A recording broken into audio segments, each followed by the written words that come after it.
Assalamualaikum warahmatullahi wabarakatuh. Perkenalkan, nama saya Aprianti. Di sini saya akan mempresentasikan sebuah paper yang berjudul Artificial Intelligence Capability, Conceptualization, Measurement, Calibration, and Empirical Study on its Impact on Organizational Creativity and Performance. Artificial Intelligence atau AI muncul sebagai prioritas teknologi teratas organisasi selama beberapa tahun terakhir, didorong oleh ketersediaan big data dan infrastruktur yang canggih. Menurut Gartner, jumlah organisasi yang menerapkan AI itu tumbuh sebanyak 270% dalam 4 tahun terakhir dan meningkat 3 kali lipat pada tahun 2019. Dalam literatur Information System, perusahaan mencapai keuntungan kinerja kompetitif dengan membangun kemampuan yang unik dan sulit untuk ditiru, yang muncul dengan menggabungkan dan menyebarkan beberapa sumber daya tingkat perusahaan yang saling melengkapi. Teknologi AI sebagai salah satu sumber daya yang diperlukan, tetapi tidak cukup untuk mengembangkan kemampuan AI.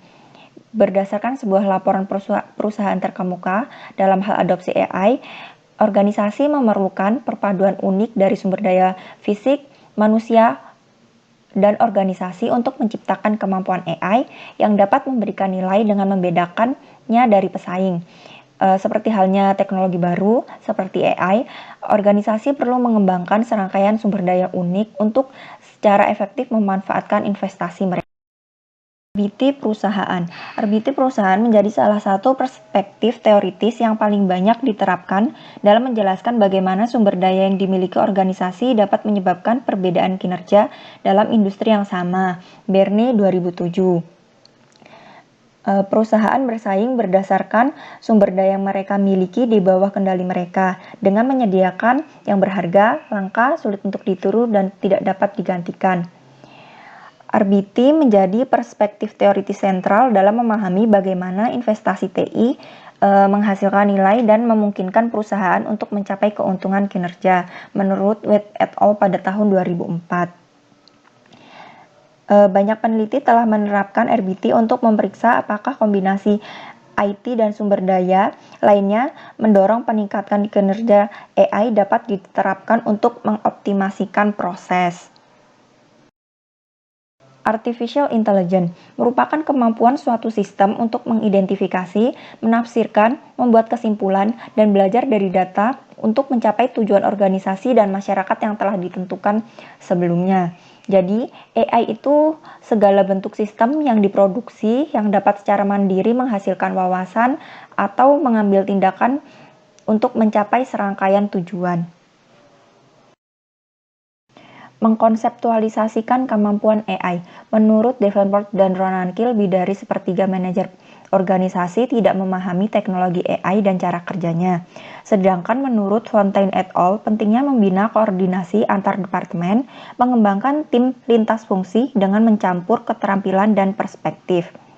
Dengan meminta pakar analitik bekerja sama dengan bisnis dan orang-orang operasional, organisasi dapat memastikan bahwa inisiatif AI menangani prioritas organisasi yang luas dan tidak hanya masalah bisnis yang terisolasi, melainkan juga untuk memastikan bahwa aplikasi AI yang dikembangkan lebih selaras dengan kebutuhan operasional.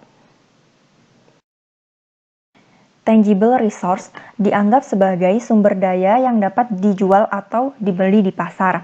Berdasarkan sebuah studi baru-baru ini yang diterbitkan oleh MIT Sloan Management Review, data itu dianggap oleh manajer sebagai salah satu pendorong utama dalam memanfaatkan potensi AI. Ketersediaan data berkualitas tinggi dianggap penting karena digunakan untuk melatih algoritma AI. Konvergensi big data dengan AI telah muncul sebagai salah satu perkembangan terpenting dan membentuk bagaimana perusahaan mendorong nilai bisnis dari sumber data mereka. Data itu dibagi menjadi dua kategori, yaitu data internal dan data eksternal. Data internal mewakili sebagian besar dari keseluruhan organisasi yang dapat digunakan untuk membuat keputusan. Sedangkan data eksternal itu mengacu pada apa yang tidak terkait langsung dengan perusahaan, tetapi dapat memberikan wawasan baru dan lebih tentang lanskap kompetitif di mana organisasi kompetitor beroperasi. Dengan demikian, Perusahaan yang memanfaatkan data untuk mengaktifkan AI harus mengintegrasikan sumber data internal dan eksternal mereka.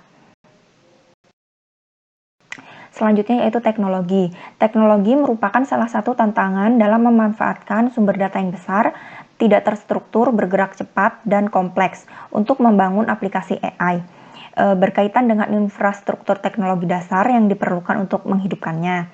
Bentuk baru dari data tersebut itu membutuhkan teknologi baru yang radikal untuk menyimpan, memproses, mentransfer, dan mengamankan data melalui semua tahap, melalui akuisisi, pembuatan wawasan, dan untuk melatih aplikasi AI. Dalam sebuah laporan yang diterbitkan oleh McKinsey menyoroti bahwa kurangnya infrastruktur teknologi merupakan salah satu hambatan utama dalam mengadopsi AI dalam organisasi. Yang selanjutnya yaitu basic resource. Terlepas dari investasi dalam data dan infrastruktur teknologi untuk mendukung AI, organisasi juga harus mampu menyediakan waktu dan sumber daya keuangan untuk memberikan hasil yang diharapkan. Human resource diukur dengan menilai pengetahuan, keterampilan, pengalaman, kualitas kepemimpinan, visi, kompetensi komunikasi dan kolaborasi, dan kemampuan pemecahan masalah karyawannya. Pada human resource, dibutuhkan keterampilan teknis dan kemampuan bisnis. Pada keterampilan teknis diperlukan untuk menangani implementasi dan realisasi algoritma AI, mengelola infrastruktur untuk mendukung inisiatif tersebut, serta untuk memperkenalkan dan memastikan aplikasi AI mematuhi tujuan. Sedangkan kemampuan bisnis merupakan salah satu hambatan yang paling sering dialami saat mengadopsi dan memanfaatkan teknologi AI dalam pengaturan organisasi dan kurangnya pengetahuan manajer tentang bagaimana dan di mana menerapkan teknologi tersebut. Intangible resource dianggap sebagai sumber daya yang lebih sulit untuk ditiru oleh perusahaan lain dan sangat penting. Dalam konteks AI, sumber daya yang telah diidentifikasi merupakan koordinasi antar departemen, kapasitas perubahan organisasi, dan kecenderungan resiko. AI memiliki dampak terbesar saat dikembangkan oleh tim lintas fungsi dengan berbagai keterampilan. Dengan demikian, organisasi akan memastikan bahwa inisiatif AI menangani prioritas organisasi yang lebih luas, bukan hanya masalah bisnis yang terisolasi. Dengan demikian, membina tim antardisiplin, organisasi juga disarankan untuk dapat memikirkan tentang operasional yang mungkin dibutuhkan aplikasi baru, sehingga meningkatkan kinerja keseluruhan solusi AI yang diterapkan. Selain itu, kemampuan organisasi untuk memulai dan menindaklanjuti pelaksanaan rencana telah lama dianggap sebagai faktor kunci keberhasilan dalam transformasi digital. Kapasitas perubahan organisasi berfokus pada potensi yang mungkin timbul karena kegagalan transisi dari proses lama ke proses baru. Selanjutnya yaitu dampak pada kreativitas dan kinerja organisasi. AI berdampak pada proses kreativitas dalam organisasi. AI dapat mengotomatisasikan banyak proses manual yang membutuhkan banyak waktu dan sumber daya manusia. Dengan membebaskan sumber daya manusia yang berpotensi untuk terlibat dalam proses kreatif, perusahaan akan lebih cenderung untuk berinovasi. Instrumen kemampuan AI. Yang pertama yaitu konseptualisasi dan pengukuran konstruksi. Teknologi digital sesuai dengan sumber daya terkait TI yang mendukung aktivitas organisasi inti seperti kerja kolaboratif yang didukung komputer, manajemen rantai pasok, dan manajemen sumber daya manusia. Ketika teknologi digital digabungkan dengan sumber daya terkait organisasi lainnya, memungkinkan terciptanya kemampuan digital. Misalnya, konstruksi data dan item terkait menangkap sejumlah mana organisasi memiliki akses ke data pada tingkat perincian hak dan apakah organisasi dapat mengintegrasikan secara efektif dan membersihkan data agar sesuai dengan aplikasi AI. Dengan demikian, konstruksi teknologi menunjukkan apakah suatu organisasi telah berinvestasi dalam teknologi AI perangkat keras dan perangkat lunak yang diperlukan untuk mengaktifkan penyimpanan data yang fleksibel, misalnya seperti layanan berbasis cloud.